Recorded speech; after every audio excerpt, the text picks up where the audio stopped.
Coming up on today's Locked On Senators, it's game day. The Sens are in Pittsburgh getting ready for a second straight matchup against the Penguins. And Tim Stützle is not an All-Star? What? Wow, absolutely rigged. We'll get into that. And Pierre Dorion was boots on the ground in Los Angeles yesterday for the matchup between the Kings and Stars. Who could he potentially be scouting? This is the Locked On Senators podcast. It's your team every day. You're Locked On Senators, your daily podcast on the Ottawa Senators. Part of the Locked On Podcast Network. Your team every day.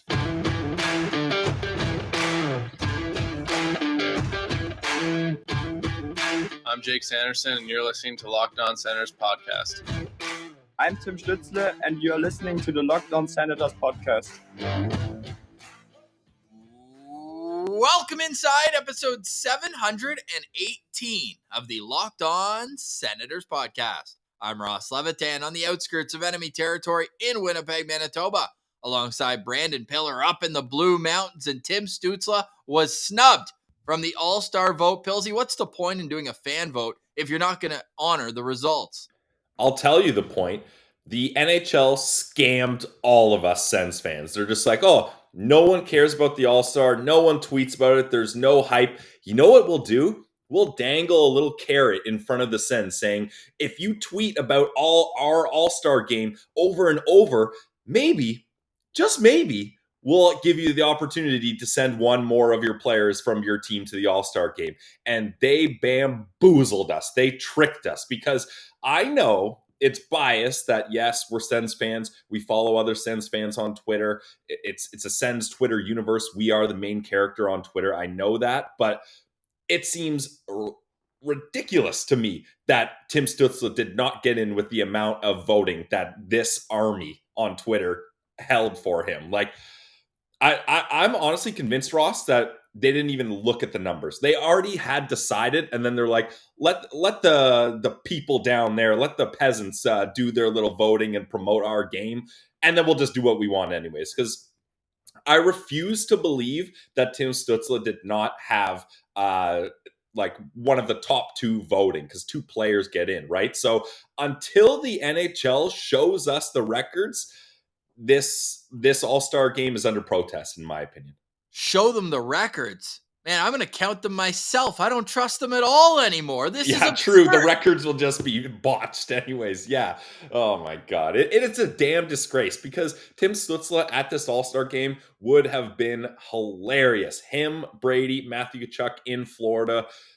The content would have been all time. What? Now we're going to get Austin Matthews showing us the next latest swimwear or his new fashion line. Come on. Yeah, I bet you GQ is going to interview him on the beach in South Beach in Florida. David Pasternak wearing a fur coat too. Yikes. David Pasternak, Austin Matthews, and Andrei Vasilevsky are the Atlantic Division winners. Only names I saw were Tim Stützle and Cole Caulfield. Yeah. If it was Cole Caulfield and Pasternak and Matthews, but even Leafs fans were gathered around to vote for William Nylander. They weren't even voting for Austin Matthews. Yeah, and that's the thing. Like, the NHL picked the most likely answers, but they didn't pick the fan voted answers. Like, if you were to tell me Austin Matthews, David Pasternak, and Vasilevsky were the next choices, yeah, obviously, that makes sense. But that's not what we were seeing. And again, you can only look through the lens of what pops up in your timeline. But I don't know. Something's fishy here, and I don't buy it. I don't watch the All-Star game anyways, but I would have tuned in a little bit or at all if Tim Stützle was there. But I'm officially boycotting this All-Star game. What a joke. What? How are you going to live without the All-Star game? I don't know, man. It's going to be tough. Actually, you know how I'm going to live without the All-Star game, Ross? I'm going to be tuned in to every episode of the Locked On Senators podcast because there's going to be some fire interviews during that time. All right, I better get to work. By the way, next Wednesday, Menno Versteeg is going to join us as our Sens Central citizen. Fired up to have him on. Menno. Musician, diehard Sens fan, Ottawa guy. Going to be fun conversation. Stay tuned for that next Wednesday here, Locked On Senators. Pilsy, Mathieu Joseph returns to the lineup tonight for the Ottawa Senators after missing last game. And we're going to put a bow on it because we're not going to try to do investigative digging and why was he out? But Elliot Friedman did say something interesting on 32 Thoughts. He says he doesn't think that Mathieu Joseph broke a team rule, but, quote, something happened that the Senators had to deal with. So this is just getting more mysterious each time something comes up. What does that mean? Like, what does that allude to? I don't know. Because it really seemed to me that, like, yeah, this was skipped a meeting, or not dress code up to standard or something like that. So I'm very confused by this. We've got our street reporter, Laleem's Martian, still covering the beat, still working his sources. So maybe we'll figure something out. But yes, it is a weird situation all around. But don't worry, Ross. DJ Smith said, "Attaboy Joe" today in the locker room. So we know they're good. Dude, how funny, by the way, we didn't even touch on this, but when he goes, "Attaboy G," hey, It was really funny. That's almost like it's like a movie or whatever, and he forgot that it was his line, and then he's just like, "Oh yeah, attaboy G." I clipped it, so next time Drew does something, stay tuned at Sens Fans. I'll tweet that, "Attaboy G." Hey, snapped back the face-off in overtime and got off, which I know the team loves, and that's why Claude Giroux is one of the best face-off guys in the league, Jason. Agreed. But now we move on. No, it's going to be a good game tonight. One lineup change to tell you about for the Pittsburgh Penguins as well. Danton Heinen is in for Kasperi Kapanen, but everything else remains the same. So no Chris Letang still, no Tristan Jarry as well, although he was on the ice before practice, maybe the late starter, but from what we can read on the tea leaves, it looks like it will still be Casey DeSmith or Dustin Tokarski, maybe, playing in goal for the Pittsburgh Penguins tonight. Obviously, Ottawa's coming off a 5-4 overtime win against the Penguins on Wednesday night. And this is a busy stretch here for Ottawa now. They've got a back-to-back with Winnipeg coming to Ottawa tomorrow. They're actually in Ottawa now. They played in Toronto last night. And that's going to be a prickly Jets team because they got absolutely hosed by the Toronto Maple Leafs. We'll get into that preview at the end of today's show. But Pilsy, we also have to get into some pre-trade deadline speculation because Pierre Dorion had boots on the ground in LA. Now, would I ever blame someone for sneaking down to Los Angeles in mid-January? No, I won't. And our guy Bruce Garriock mentioning that he was also in Florida last Saturday. I'm seeing a trend. Yeah, Arizona scouting trip next. Like, what's going on here? Then, hey, maybe he's going to hop on the Dallas Stars team jet, head back to Texas with them as well. He better come back with some sort of tan, after all the work he's been doing. But I wouldn't mind if he came back with a right shot defenseman. And Pilsy, between those two teams last night, lots of right shot defensemen to go around. Yeah, definitely. I mean, those two teams are interesting. I'm more interested in looking at the Dallas Stars side of this spin zone because I'm really not that interested in many of LA's defensemen. But Dallas Stars, they have a couple of options that interest me. But again, nothing really that's going to solve your top four defenseman issues. And this is what I'm worried about with these rumors is Pierre Dorion's just going out there to do something, to try to save his job and show the new owners, hey, I needed a top four defenseman. I got a guy. And I'm very confused by all this because obviously this team needs a top four defenseman, but which defenseman do they need? When do they need it? And for what price? We'll give you some of those names next here on Locked On Senators. And today's episode is brought to you by our friends over at Built Bar. It's the protein bar that tastes like a candy bar, and that's not just a tagline, guys. If you guys have tried Built Bar, you know that it's legit. And we have been pumping Built Bars. Look, Ross keeps a Built Bar beside him if you're watching on YouTube every episode. I had a coconut one yesterday before I went on the Peloton. Not a big deal getting back on the bike, but it actually really helped me out. I didn't want something too heavy before my workout, but I was able to crush that super easy. Had that and a banana, and I was ready to go.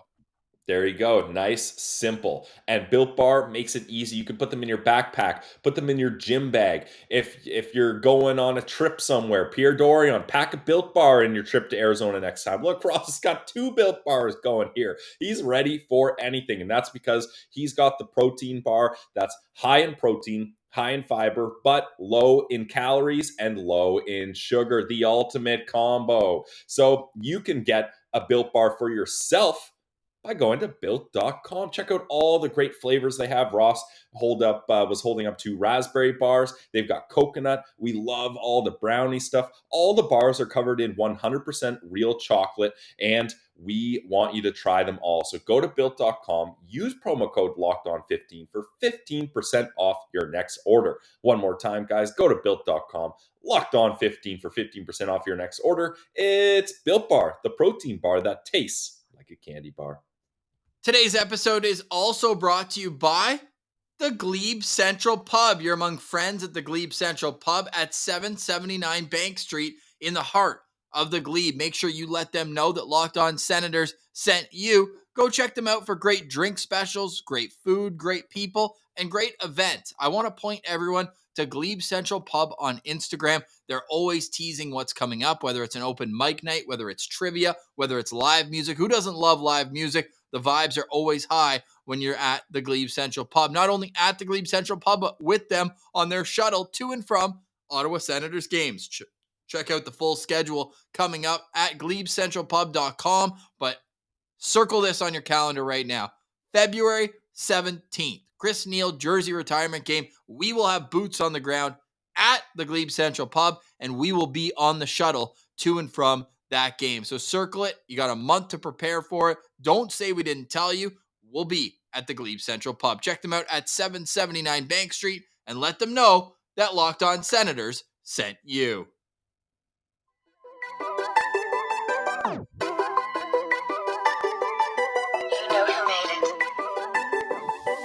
All right, Pillsy. So, Pierre Dorion in LA, we're going to let you know which players we'd like from that game. There's one in particular on LA, and Pillsy's saying, LA, I don't like them.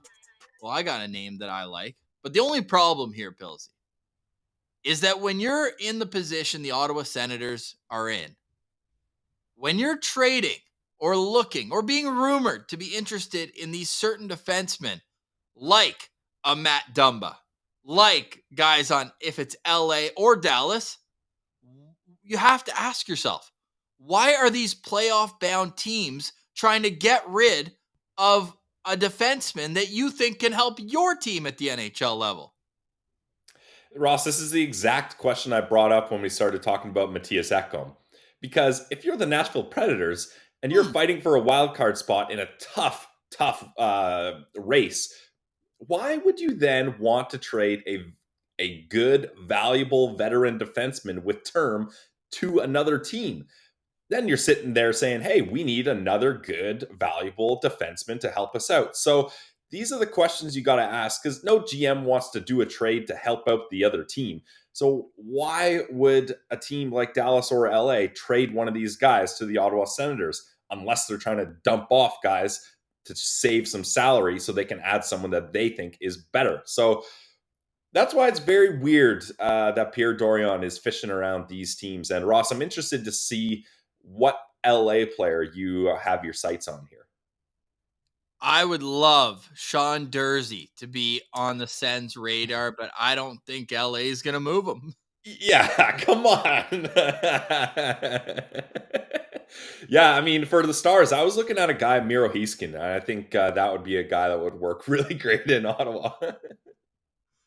Sean Durzi signed for this year and next at 1.7, and he's probably their number one defenseman right now. Like, they do have 3 right defensemen who kind of jump off the page here when you're looking at the LA Kings. Not only Sean Durzi, but Sean Walker, who was really an up-and-coming player until he suffered a big injury, only played 6 games last year. This year has not been good for him. He signed for 2 more years, this year and 1 more, at 2.65.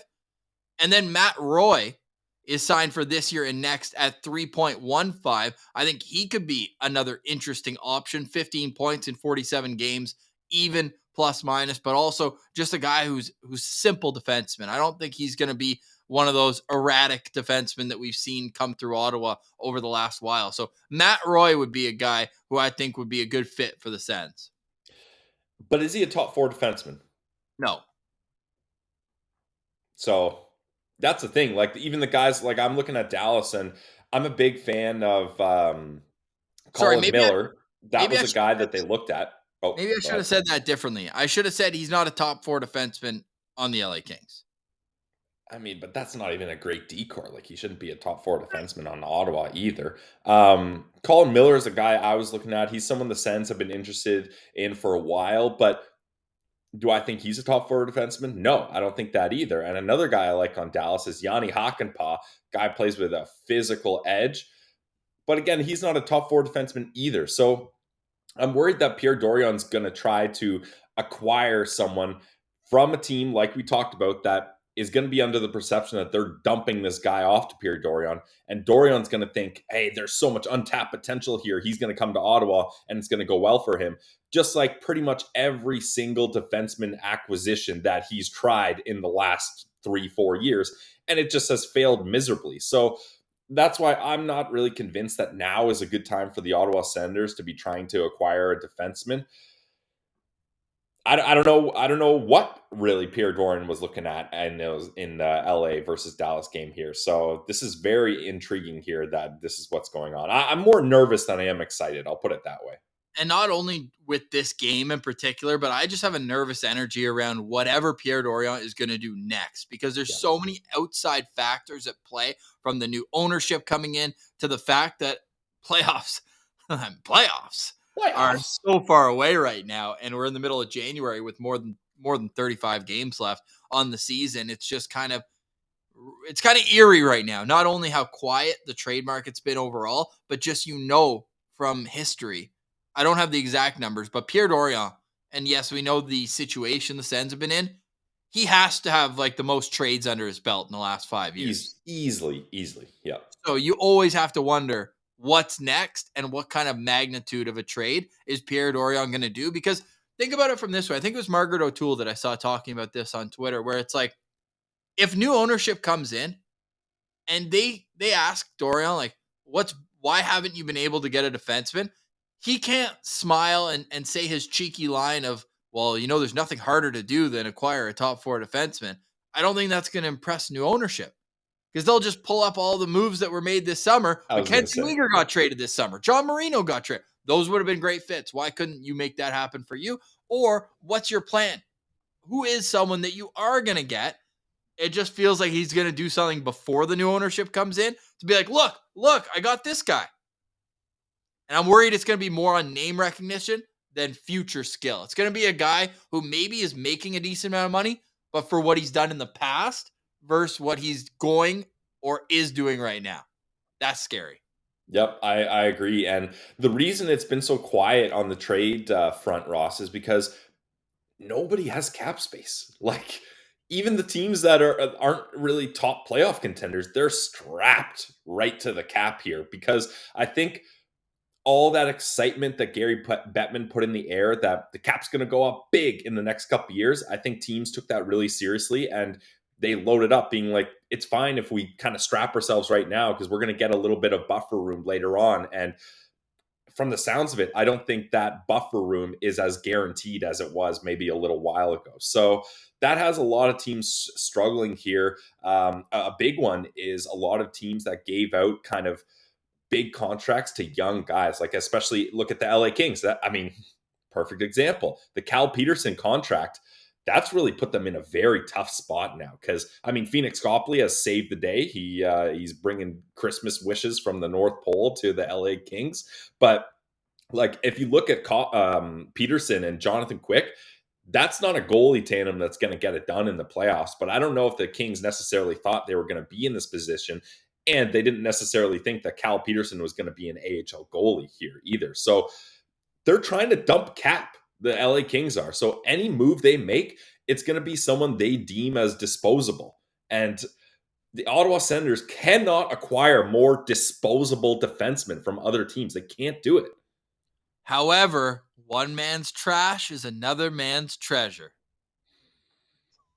I would love to believe that, but the Ottawa Senators just have struck out so many times with veteran defensemen that were supposed to come in here. And Well, maybe that's why you go with the different route. You go the Kyle Turris route, where it's not an older defenseman who is what we kind of are nervous about, but maybe you can spin this positively if you go out and get a guy who maybe just hasn't been given the opportunity and maybe is scratching the surface. I know Dorion loves to say it. I'm still waiting for Josh Brown to get through that surface he's been scratching at for 5 years. But when you look at certain guys around the league, like Philip Broberg in Edmonton, and I would be calling Ken Holland all the time just based on his track record. Like, I feel like he would love Travis Hamonic or love Nick Holden as a veteran. Hey, Nick Holden's from that area. Could he be a guy? I know Edmonton's looking for a defenseman. Feel free to give us a call. But like guys like that who just haven't been given the opportunity, but have shown skill in the past at different levels. But if he was going to do that, why didn't he pull the trigger on the Ethan Bear trade? Right. Isn't that the perfect example? Yep, it is. Well, Ethan Bear, I mean, he ended up in Vancouver, right? And maybe he's on the move again. Who knows? Because I feel like everybody's up for sale in Vancouver. If even, I mean, the GM came out and said all of our core pieces will not be here. So Vancouver's a team to watch. Wild times over in Van.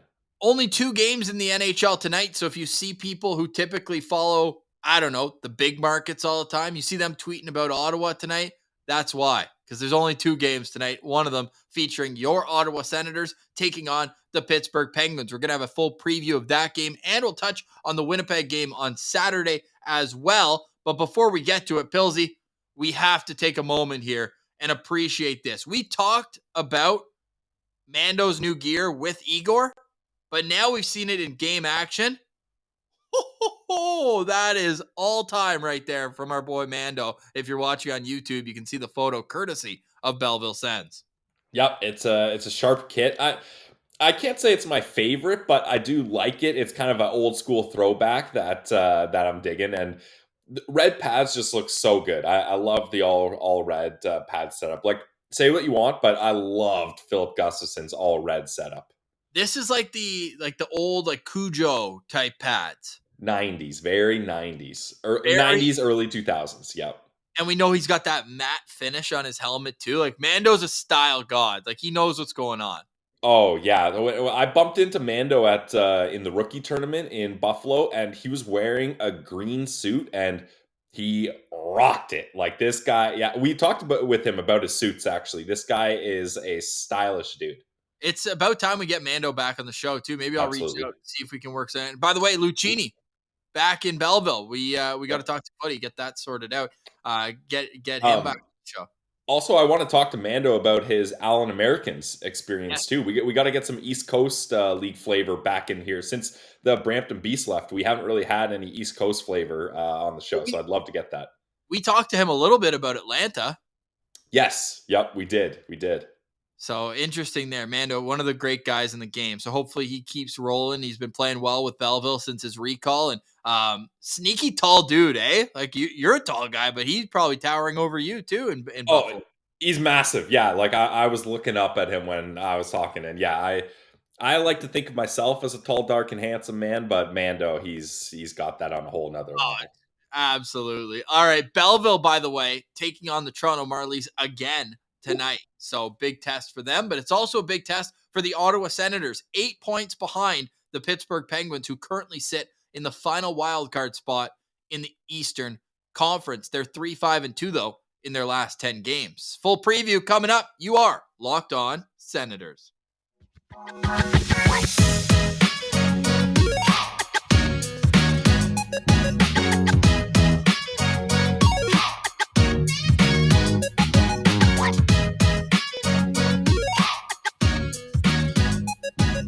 Make sure you stay locked on Senators wherever you get your podcasts, whether it's YouTube, Spotify, Apple, you name it. You can find the Locked On Senators podcast. You can also follow the show and interact with us on social media. LockedOn.Senators on Instagram and Send Central on Twitter. We are getting dangerously close to 10,000 followers on Twitter. That's going to be a fun milestone. Probably get that K to hit. What happens first? That or the Ottawa Senators battling here for a wild card spot. Could it happen? Because you wake up and they're in 8th place out of 10 in the wild card race. If they win tonight, they jump over Philly, and they've got games in hand on just about everybody. But let's put it this way, Pilsy. This is a big game tonight for me to have any sort of confidence, because next week, like after this back-to-back, and Saturday we'll get to another tough game with Winnipeg coming in. The next 4 games after that, between the right ahead of the All-Star break, the Islanders. We know the Sens have games in hand, but they're also points behind. Then at Toronto, home to Montreal, at Montreal. The Habs stink. But again, rivalry games, you can just throw the standings out the window. So these are important games coming up. I mean, Ross, I agree with you. The Habs do stink, but unfortunately, they're only 1 win behind the Ottawa Senators. Sure, 2 games in hand, but I mean, I'd like to have a bigger gap than that. So, goal differential? Yeah, the goal differential is insane. The Habs sitting 35. at minus 47. The Sens are at minus 12. Like, although in standings these teams are close, these 2 teams are not the same. That is very clear. Anaheim has the worst goal differential in the league, minus 83. That's surprising. I thought Columbus would have, but they're minus 63. They're second last. They're 20 better than Anaheim. Wow, minus 83. That is insane. Yeah, well, I mean, Ottawa put up, 10 goals on them in the 2 games they played? Yeah. Wild. We didn't print off a new Sens lineup chart because DJ Smith did not say who's coming out of the lineup. Who's your guess? Got to be Gambrell. Like, that third line's got to be Brass, Pinto, and Joseph, which is a nice looking third line. Like, obviously, Brass, you probably don't want playing up there. He's more of a plug and play 4th line offensive guy, but the combination of those 3, I think, can get a little boost in bottom 6 scoring. I mean, more than the bottom 6 group has been recently. That's for damn sure. So I was gonna initially say Derek Brassard, but I think Brass is gonna play out his next 14 games. That's how far away he is from 1,000 in his NHL career. I think they're gonna just let him ride it out until he hits that milestone, and then I think we could see him being a guy who's in and out of the lineup when Tyler Mott gets healthy as well. But I think for now, you're right. You're right on track with Dylan Gambrell. The only reason why I think maybe they keep him in and take out Brassard is because you're adding an offensive player in Mathieu Joseph, and your defensive specialist in Tyler Mott is more replaceable with Dylan Gambrell. That makes sense? Yeah, that's fair. And DJ does really kind of subscribe to that type of thinking. That's definitely something he would do.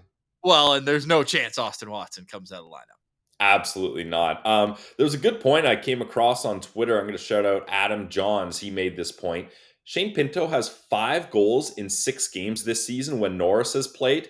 He has 6 in the other 38 games. So, wow. Yeah, great stat by Adam there. It's really telling that, look, you put Pinto with arguably two of the best offensive players in Batherson and DeBrincat, but he just was so out of place on that second line, especially, I don't think I need to say this, but Batherson is not exactly a defensive specialist this year, leads the league in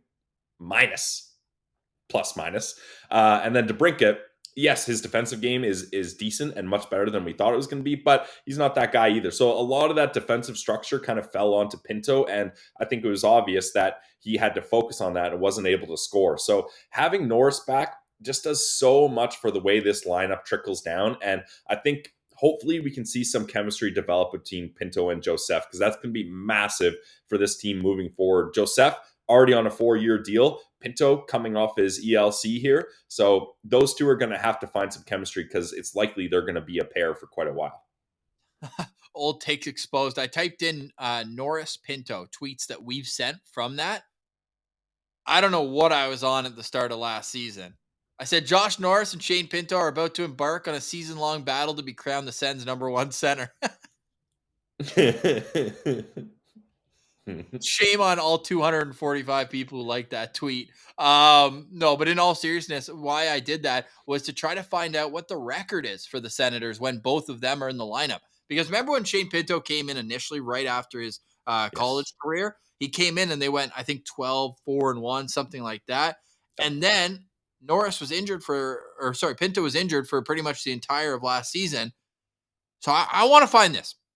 I will have that for you in the postcast tonight. The Sens record when Shane Pinto and Josh Norris are in the lineup. Right. And maybe I'll add Stützle with that. Because now this is 1, 2, 3 down the middle like you dreamed of. And we'll see how this can affect it. It certainly made an immediate impact on the power play. And even though Josh Norris didn't score or get a point, just having him stand there on the power play changes everything and gives everyone else more space. Well, Pinto talked about it when he was describing his goal. That was a weird power play unit. Like we mentioned, Brady Tkachuk just stayed on there with that second unit. But They should do that all the time. I would be down for that for sure. But what he said is having Norris out there creates so much space for everyone else because you have to respect Norris's one-timer from that face-off dot. So doing that, it shifts the penalty killers more likely to lead towards Norris to try to stop that one-timer. And that opens up things on the left side of that ice for guys like Brady, guys like Pinto, guys like Giroux. So I think just having Norris back is so huge for this team. And that's why, yes, it's been tough struggling through this period without Norris. But I haven't really been hard on this team yet because we haven't really seen what they actually are. I haven't been able to get a good judgment on what this team actually is. Now we're in that period where Norris is back. The top six is healthy. Sure, there's a couple bodies out still, but for the most part, this is your Ottawa Senators squad. Now I will start really judging how they do moving forward here. Who are you looking at tonight as your locked on player? I'm glad you shifted this over to me because I'm taking the low-hanging fruit. I'm going Mathieu Joseph. He is back finally, coming off the midst of a controversial healthy scratch that we still don't know and maybe never will know. All right, let's see if he can bounce back and not let that affect him, because I feel like Joseph's an emotional guy. He kind of wears his heart on his sleeve, which isn't a bad thing, but that could play into him either being like, well, I'm kind of pissed off at the team for embarrassing me like that, or it lights a fire under his ass and says, I can't let that happen to me again. I'm going to show that there's no need other than external issues, or I guess he called it internal issues, but things off the ice. There's no need for them to healthy scratch me a third time this season. I can't let that happen. So I'm going to be looking locked on to him, and especially now we get that warm, fuzzy storyline of the two brothers going up against each other. And yes, the dozens of family members and friends won't be there, but his parents will be in attendance. So it's a sibling rivalry. You got to show your parents that you're the ultimate sibling and you're the better one. So Mathieu Joseph, let's see you do that tonight. Is your lookout player Pierre Joseph? No spoilers, but it could be. All right, my locked on player. I feel like I keep going back to the same couple of guys, so I'm going to switch it up to a guy who I haven't been able to stay locked on to this year. Josh Norris. Now that he's had a game under his belt, I want to see him be a little more assertive with his play. I know he's still not going to take faceoffs, but I really like the look of him. I thought it was going to be weird with two shooters on the same line, but I really think him and DeBrincat are going to play well off of each other and maybe create some extra space over on the right side for Claude Giroux. I'm expecting a big night from Claude as well. I thought he was weird last game. He was made a lot of like uncharacteristic giveaways for Claude Giroux, I thought, on Wednesday's game. So I think that line in particular I'm going to keep an eye on, but the focus will stay with number 9. A power play goal would be beautiful, but just seeing him there on the hash marks, just knowing that is an option, gets me fired up. So I go Josh Norris tonight. Let's see what his career numbers are against Pittsburgh. But I think when it comes to Josh Norris and what I'm hoping to see, like the legs look fine. I think we talked about this last episode. Didn't he only have 2 games before? Oh yeah. So now it's 3. Yeah. Now he has 3 points in 3 games. Yeah. Wow. Credit to you. You listen to the show. I try. Josh Norris, locked on player. Cool. I'll just move along to my lookout player. And yes, you nailed it. It's Pierre Joseph. I mean, this is so cool. Like, imagine being able to play up against your brother. I know the Tkachuks, there's lots of stories like this, but when it happens for the first time, that's got to be an incredible feeling. Like, I'm sure they never played with each other growing up. They're probably always on different teams. And sibling rivalry is a legit thing, especially when you're in a hockey family like that. who gets the head of the table at next Thanksgiving dinner? That might be decided here. Who gets bragging rights? That's huge. I mean, Joseph can say, hey, the Sens beat the Penguins, but he wants to be on there. He wants to be doing it. So I'm going to be looking out for both these guys to make an impact. Although, Ross, do not expect them to fight. They have the same rule with their mom as the Kachucks. No fighting, guys. Don't do that. I don't like Mathieu's chances. Pierre Joseph, bigger, 6'2". I think Joseph's like 6 feet right on the dot. He's 2 years younger, so he's 23 years old. And Pierre Joseph was actually a first-round pick, 23rd overall back in 2017. Joseph was a fourth-round pick, but Pierre does not have a Stanley Cup, and Mathieu does.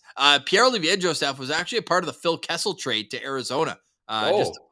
Just to put a bow on it, he was one of the pieces that returned to Pittsburgh there. So now he's finally getting his chance in the NHL. And I thought he was pretty decent in the game on Wednesday. He's got a long reach and pretty decent defensively. But my lookout player is going to be Evgeny Malkin. I know that it's low-hanging fruit. I went with Sidney Crosby last time. Now I'm going with Evgeny Malkin. But doesn't it just feel like Malkin always dummies the Sens? Like, maybe not dumb, but he's always in the mix. He's always doing something that just bothers me. And last game, it was drawing 2 penalties and then scoring on the ensuing power play, the 5-on-3 that he single-handedly created.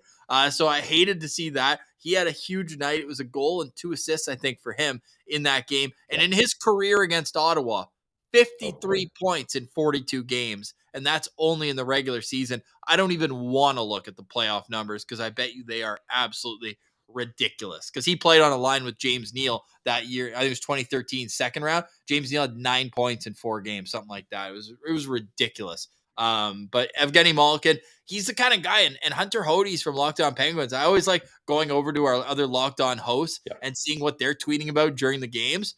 And when they knocked Malkin into the boards, one, I didn't agree with him. He's like, dangerous hit from Josh Norris. Like, dangerous to turn like that close to the boards. However, he goes, wake up Evgeny Malkin at your own risk. Where it's just one of those big bears where just let him sleep. Let him sleep. You don't get him emotionally involved in the game more than he already is. And I hope they take that approach tonight. Don't be poking him because he's got too much talent and he'll make you pay. Yeah, I agree with that for sure. Ross, I want to pose this question to you. Are you a little nervous how this game's going to go if there isn't 40 minutes of special teams? Like 5-on-5, this Pittsburgh Penguins team, I think, is going to tear apart the Ottawa Senators. So if they don't get the same kind of power play minutes, how do you think this game's going to go for them? Well, why don't we just get to my key to victory? Stay disciplined. Stay disciplined, because that was wild. Only 37 minutes at 5-on-5 in the last game. That's 23 minutes, math guy, at evens or at power play for one team or another. The Sens had 2 4-minute power plays. Yep. The Penguins had a 5-on-3. It was just a complete mess of a hockey game. So you're right, and it's a valid question to pose. But I think if you're Ottawa, you just have to make sure that if there are power plays, that they're going in your favor, because you're right. 5-on-5, I don't love the matchup. I think Pittsburgh has speed on all 4 lines, and that's something that the Sens lower defensemen in the lineup have some trouble defending when there's that much speed coming at them. But yeah, I'd be nervous. I mean, we said yesterday, it's not often that you win a game 5-4 without scoring a single goal at even strength 5-on-5. Like, they get the 3-on-3 goal, but 5-on-5, they need to be better. And I think a way you can do that is, I mean, the Sens did generate more at 5-on-5, but it was such a choppy game, and you can't even really take it. There's no sustained 5-on-5, which I think is where Ottawa falls into trouble. Yep. Crazy to think there's only one player, and he's been gone and come back, who was on that team that played in Pittsburgh in 2017, Derek Brassard. And he was a part of a Pittsburgh trade as well. Like the entwined storylines are just crazy. And his last goal is against Arizona, another former team. Nice. What's your key to victory tonight? My key to victory is just keep peppering shots on Casey DeSmith. I know that all those goals are power play and overtime, so that's a bit of a different story. But again, I don't think Tristan Jarry is going to be back. It seems like it's going to be DeSmith again. So I really want to see them just have so many lethal shooters. Don't try to get too fancy with it. A lot of those goals, Ross, were just clean shots. Like Tim Stützle, goes down the middle of the ice, rips it past him. Shane Pinto, down the middle of the ice, makes a move around the defenseman, rips it past him. So there were so many opportunities for the Sens just to beat Casey DeSmith. I want to see them do that again tonight. Keep it simple like that. Shots from the high slot. Keep it simple, stupid. Do you think DJ Mhm. Smith will do that and start Anton Forsberg like everyone's clamoring for? I have a feeling that he goes back to Talbot as kind of like, hey, we got the win for you last game, but we need you to be better, and you're our guy. It's pretty clear DJ leans towards Talbot as his guy. Just the Yep. amount of opportunities that he's gotten. Like the games played, sure, it's even, but Talbot missed the first 3 weeks with injury. So you're looking at a guy who I think DJ is going to go back to tonight. There was an optional skate this morning. Anton Forsberg was out there. Cam Talbot was not. And we know That's Cam pretty Talbot telling. doesn't always skate on game days anyways. So I think it's going to be pretty interesting to see how he rebounds if it is, in fact, Talbot in goal. Yeah, I think no matter which goalie's out there, my advice would be hit the over again on this one. I think there's going to be a lot of goals again because these are teams with high octane offensives, a lot of players throughout the lineup that can score, and goalies that are struggling and decors that aren't exactly kind of defensively structured here. So I'm liking the over again tonight. And stay tuned after the game to the Locked On Senators YouTube channel. We are going to have wall-to-wall coverage after tonight's game. And not only that, we might be joined by a very special guest. At Martian is going to be at the Rito Carlton Raceway watching the game tonight. And I am extremely excited to try and pull not only him, but he's going to be with Senators legend.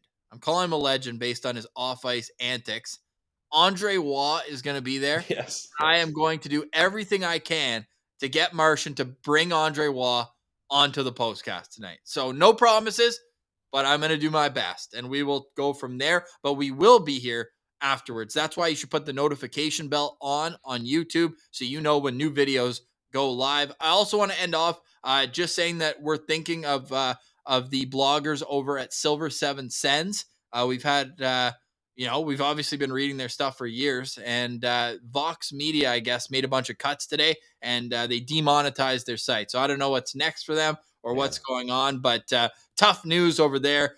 Some talented writers for sure, and I'm sure I just wrote them. I said onwards and upwards. I'm sure there'll be better opportunities. If not, they can make them themselves. There's too much talent there to go to waste. So unfortunate that they've been cut, demonetized, however you want to call it. But just we're thinking about them. Obviously, it's a tight-knit community, and some within might have their disagreements with certain things. But all in all, we want to see Senators fan media be thriving, I think is the best way to put it. Yeah, I mean, hey, if content creators, writers, bloggers, whatever, can get paid and have this as a source of income for all the hard work they do, we want that for sure. So definitely they put in a lot of hard work. So we're hoping that things can kind of get rolling for them once again, and that everyone's doing well over there. Absolutely. Well said. All right. Any final thoughts today, Pilsy? Game day. Senators need 2 points. And I'm going to go so far as saying you can't keep giving teams ahead of you in the standings loser points. Just win it in regulation, please. Agreed. Yeah. Final thoughts for me. Go Sens, go. Like, let's have a good weekend here. Pittsburgh Penguins are up. You like that one, eh, Ross? That's a good one. They're up against the Pittsburgh Penguins tonight, and then they got your Winnipeg Jets tomorrow night, Ross. Yeah. It's going to be an interesting weekend. That's going to be interesting. And Winnipeg starts a back-to-back tomorrow. Senators are going to be on a second half of back-to-back. So maybe we get David Riddick. Maybe. Please. Like I said, Winnipeg is going to be prickly because they got dummied yesterday. They were out shooting Toronto 16-4 after the first period.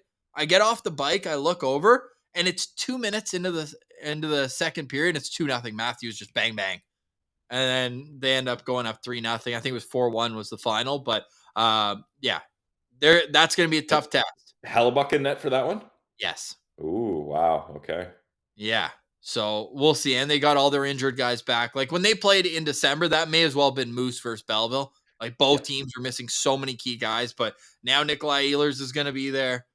Now on defense, they were missing a couple pieces and some depth guys up front as well. It's gonna be a good game, I think, on Saturday, but I'm a little nervous for it. So get the 2 points tonight while you can. Please, Sens fans, try not to get PTSD from the air horn or just the view from PPG Paints Arena. I know. I know. It's hard. I know. Give us some Go Sens Go in the comments. That's what we want today. Yeah.